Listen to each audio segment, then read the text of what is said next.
Thank you very much. I would like to start by reminding you that after the great financial crisis, the president of the Association of Financial Economists, Zingales, summarized the essence of the crisis by saying that it was a crisis of trust. So we will see that in the case of the Bank of Naples, almost everything has to do with trust. I am going to talk about the case to their financial success, and I hope to give some hints about what a good system of finance could be. This is the Banco di Napoli, which has deep roots in history. The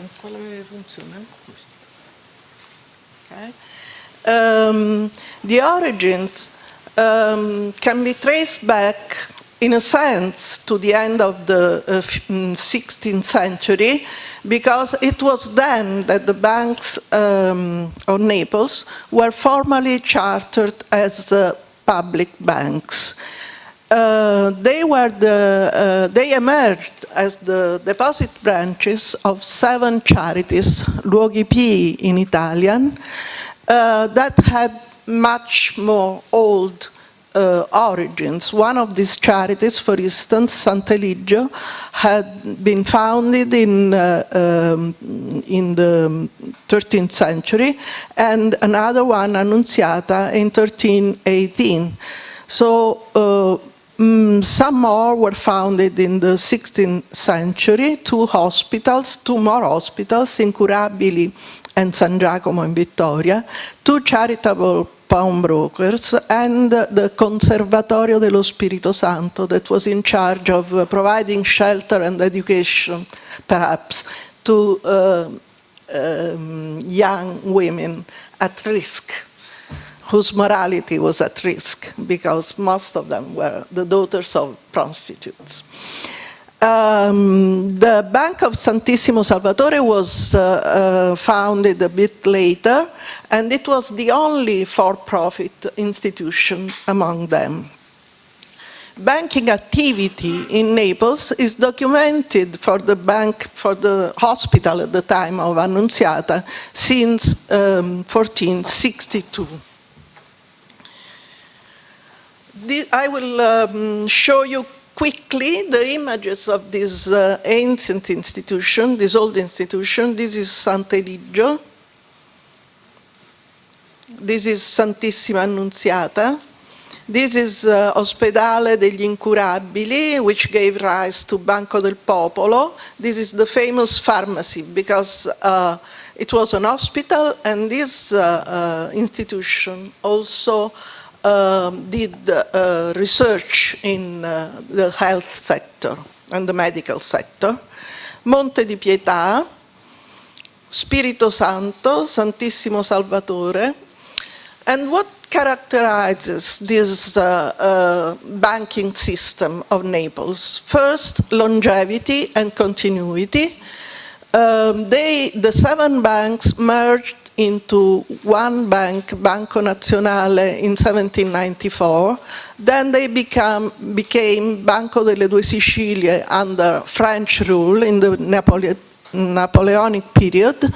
And then after Italy's unification, the Banco delle Due Sicilie became Banco di Napoli, which was bank of issue until 1926. And afterwards, it was one of the most important, largest Italian commercial banks, with branches practically all over the world, in South America, North America, and Eastern Europe, and Central Europe, and England, France, Germany, and so on and so forth.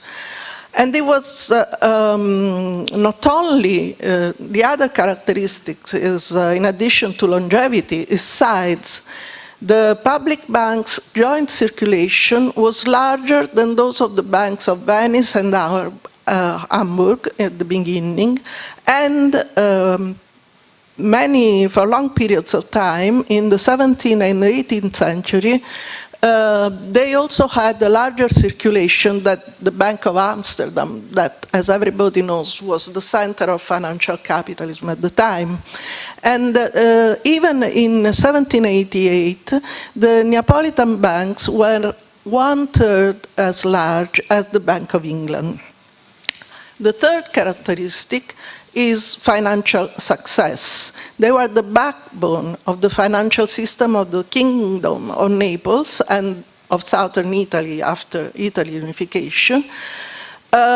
And they were resilient in the face of repeated shocks, including foreign invasions, political revolutions, earthquakes, wars, and monetary reforms. This is a remarkable story for non-profit banks. They were non-profit, not in the sense that they did not look for profit, but in the sense that they used a large part of their profits in order to finance the charitable activities of their shareholders, the charities we talked about earlier. And sometimes they engaged in philanthropic activities themselves, like, for instance, providing dowries to young women to marry or to become nuns, saving captives from the Turks, and so on and so forth, and providing all kinds of financial support to the poor people. Fondazione Banco di Napoli, of which we heard something yesterday, based in the old seat of Banco dei Poveri, inherited this philanthropic mission after 1991, when, with the Amato Carli law, there was a separation between the foundation and the bank was then sold, and it's now part of the San Paolo Intesa.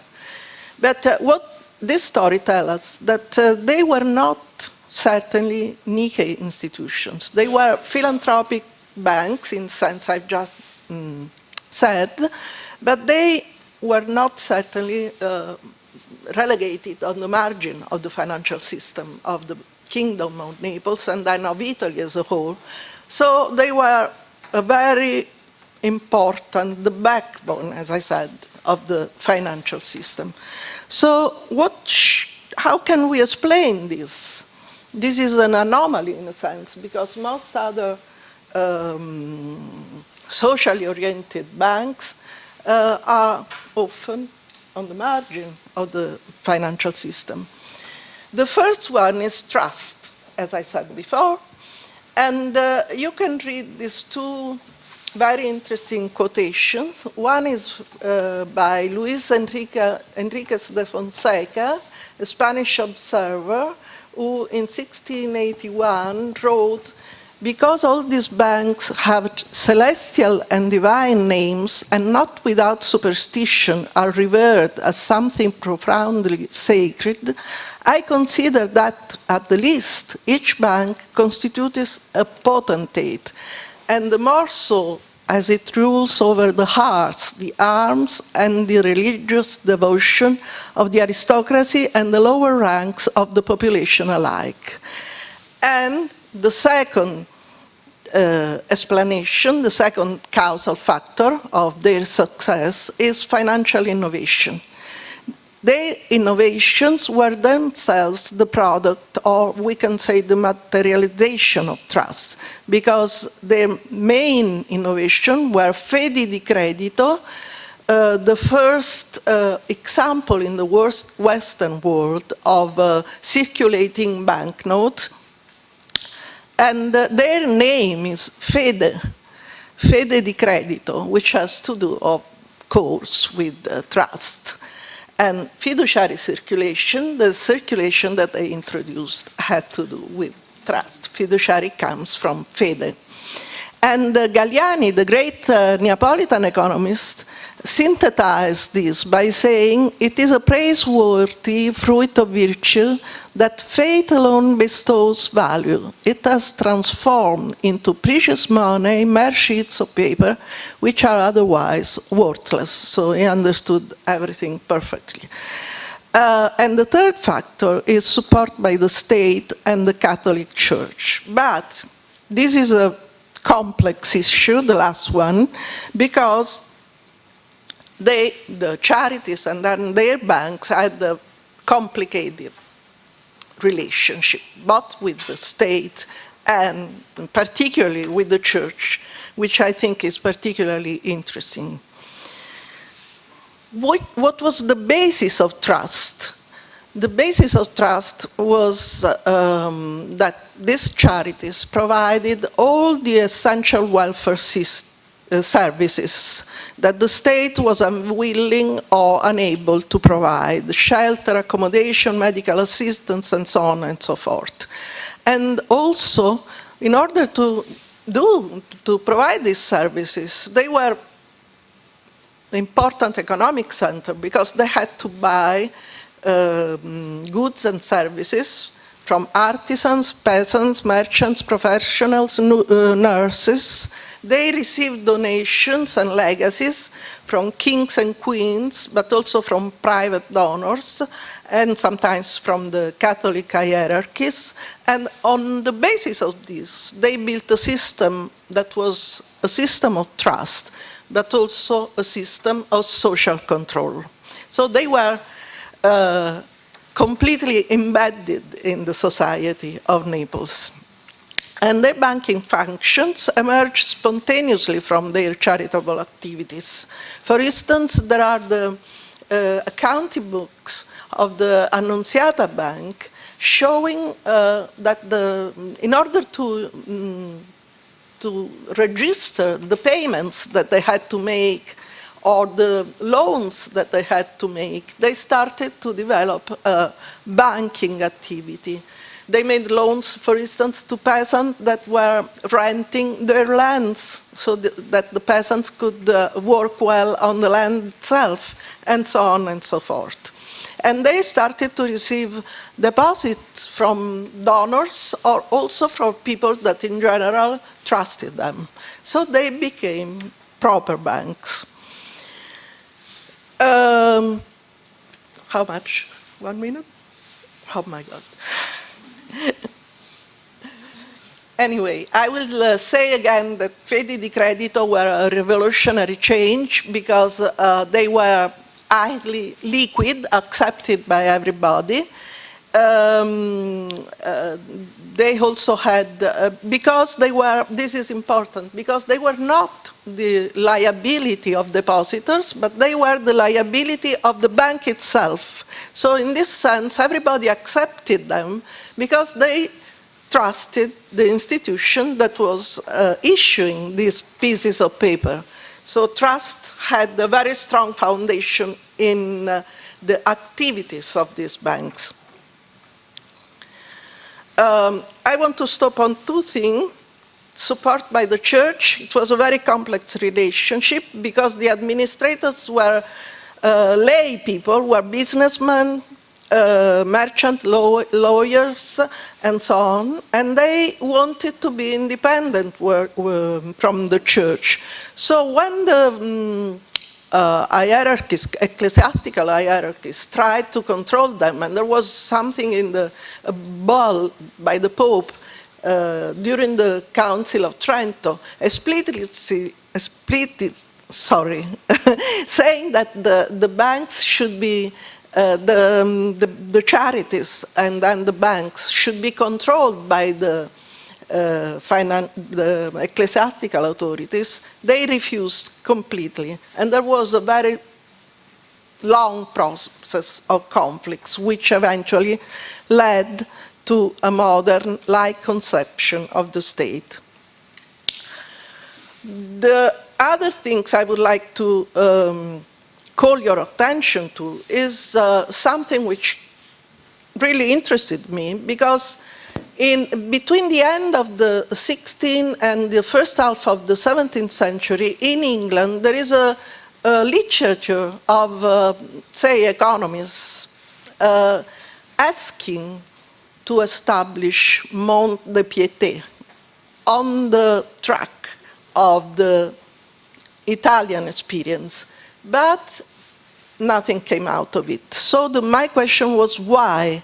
And so I think there was a reason. It was the dissolution of monasteries, okay, and the dissolution of monasteries and of the guilds, which took out of these religious and also secular institutions the possibility of reorganizing itself and provide finance.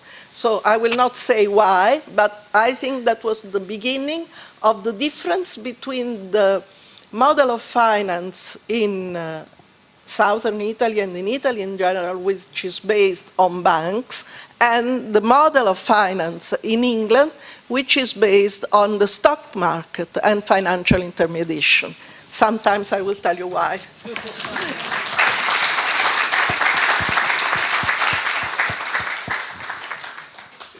Thank you very much. I'm pleased.